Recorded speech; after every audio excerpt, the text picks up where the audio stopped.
28শে ফেব্রুয়ারি দক্ষিণ ইরানের মিরাব শহরে যখন মার্কিন টমাহক মিসাইল আছড়ে পড়ল, তখন 165 জন নিষ্পাপ স্কুল ছাত্রীর নিতদেহ পড়েছিল শাহজারাহাত তাইয়াব প্রাথমিক বিদ্যালয়ে। কিন্তু এই হামলা কি কেবল ইরানের ওপর, নাকি এর আসল লক্ষ্য ছিল চীনকে শায়েস্তা করা?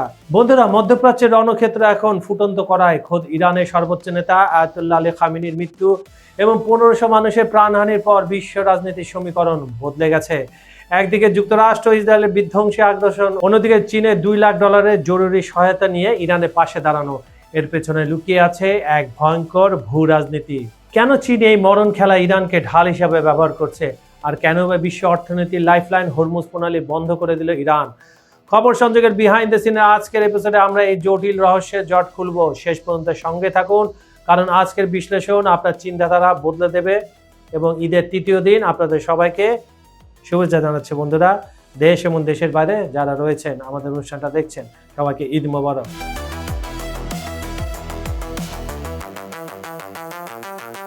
যুদ্ধ শুরুর মাঝামাঝি সময়ে বেজিং থেকে এক চাঞ্চল্যকর ঘোষণা এলো। চীন ইরানের ক্ষতিগ্রস্তদের জন্য $2 লাখ মানবিক সহায়তা ঘোষণা করেছে। চীনের পররাষ্ট্র মন্ত্রণালয়ের মুখপাত্র গুয়ে জিয়াকুনো সরাসরি যুক্তরাষ্ট্র ইসরায়েলের হামলার নিন্দা জানিয়ে একে মানবতার মৌলিক সীমা লঙ্ঘন বলে আখ্যা দিয়েছেন। কিন্তু প্রশ্ন হলো, চীনের মতো পরাশক্তির কাছে $2 লাখ কি খুব বড় অঙ্ক? একেবারে না। এটি আসলে একটি পলিটিক্যাল স্টেটমেন্ট। চীন বিশ্বকে বুঝিয়ে দিচ্ছে মধ্যপ্রাচ্যে আমেরিকার একক আধিপত্যের দিন শেষ হতে যাচ্ছে। চীন ইরানের সার্বভৌমত্ব অখণ্ডতার দোহাই দিয়ে আসলে নিজের স্বার্থ রক্ষা করছে।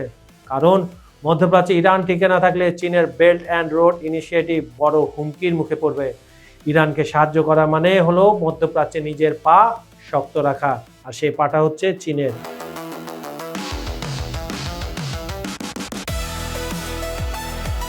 এখন পর্যন্ত পাওয়া তথ্য অনুযায়ী যুক্তরাষ্ট্র ইসরায়েলের যৌথ হামলায় ইরানে প্রায় 1500 বেশি মানুষ নিহত হয়েছেন। সবচেয়ে বড় খবর হলো, ইরানের তৎকালীন সর্বোচ্চ নেতা আয়াতুল্লাহ আলী খামেনি এই আগ্রাসনে প্রাণ হারিয়েছেন বলে জানা গেছে। এটি ইরানকে এক চরম নেতৃত্ব সংকটে ফেলে দিবে এ ধরনের ধারণা করেছিল পশ্চিমারা, কিন্তু ইরান সে ধকল কাটিয়ে উঠেছে এবং তীব্র থেকে তীব্রভাবে চীন এবং রাশিয়ার সহযোগিতায় হামলার পর হামলা চালিয়ে যাচ্ছে। তবে এদিকে তেহরানও হাত গুটি বসে নেই। ইসরায়েল, জর্ডান এবং ইরাকে থাকা মার্কিন ঘাঁটিগুলোতে ড্রোন ও মিসাইল হামলা চালিয়েছে তারা।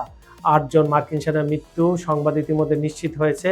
এটা ছিল শুরুর দিকে, পরবর্তীটা 16, এবং ইরান দাবি করছে কোনো কোনো ক্ষেত্রে 500+ এবং 1000 খানেক মার্কিন সেনা নিহত হয়েছে এই পর্যন্ত। এটি এখন আর কোনো সাধারণ সীমান্ত সংঘর্ষ নয়, এটি একটি পূর্ণাঙ্গ যুদ্ধ।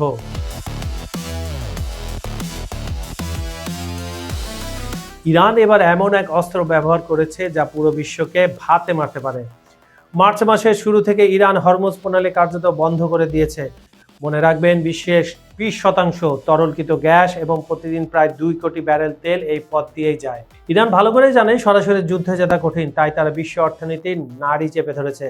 তেলের দাম হু করে বাড়ছে। যদি পথ দীর্ঘ সময় বন্ধ থাকে, তবে আমেরিকা থেকে শুরু করে ইউরোপ সবার অর্থনীতি তাসের ঘরের মতো ভেঙে পড়তে পারে।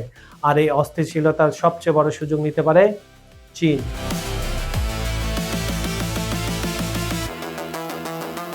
বর্তমানে মধ্যপ্রাচ্যে উত্তপ্ত পরিস্থিতির দিকে তাকালে মনে হতে পারে যুক্তরাষ্ট্র কেবল ইরানকে দমন করতে চায়, কিন্তু পর্দার আড়ালে সত্যিটা অনেক বেশি গভীর। অনেক বিশ্লেষক মনে করেন হোয়াইট হাউসের আসল মাথাব্যথার কারণ তেহরান নয়, বরং বেইজিং।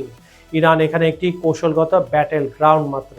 যুক্তরাষ্ট্রের জন্য ইরানকে টার্গেট করার সবচেয়ে বড় কারণ হলো ভৌগোলিক রাজনীতি বা জিওপলিটিক্স। চীন বর্তমানে বিশ্বের দ্বিতীয় বৃহত্তম অর্থনীতি এবং তাদের শক্তির মূল চাবিকাঠি হলো নিরবিচ্ছিন্ন জ্বালানি সরবরাহ। ইরান চীনের অন্যতম প্রধান তেলের উৎস। ভেনেজুয়েলা, রাশিয়া এবং ইরান। ইরানের কাঁধে বন্দুক রেখে চীনকে নিশানা করছে।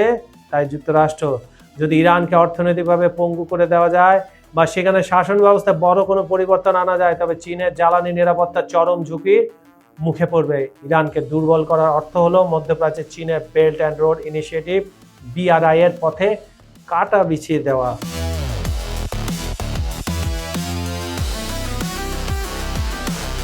চীন খুব ভালো করে জানে, ইরান যদি মার্কিন প্রভাবে চলে যায় বা অস্থিতিশীল হয়ে পড়ে, তবে মধ্যপ্রাচ্যে আমেরিকার একাধিপত্য প্রতিষ্ঠিত হবে আবার পুনরায়। এর ফলে চীনকে এশিয়ায় কোণঠাসা করা ওয়াশিংটনের জন্য সহজ হয়ে যাবে। তাই বেইজিং কেবল বন্ধুত্বের খাতিরে নয়, বরং নিজের অস্তিত্ব রক্ষার স্বার্থে ইরানের পাশে দাঁড়িয়েছে। 25 বছরের কৌশলগত চুক্তি। চীন ও ইরান $400 বিলিয়ন একটি দীর্ঘমেয়াদী চুক্তি করেছে, যা আমেরিকার নিষেধাজ্ঞাকে বুড়ো আঙুল দেখানোর শামিল প্রযুক্তি ও সামরিক সহযোগিতা।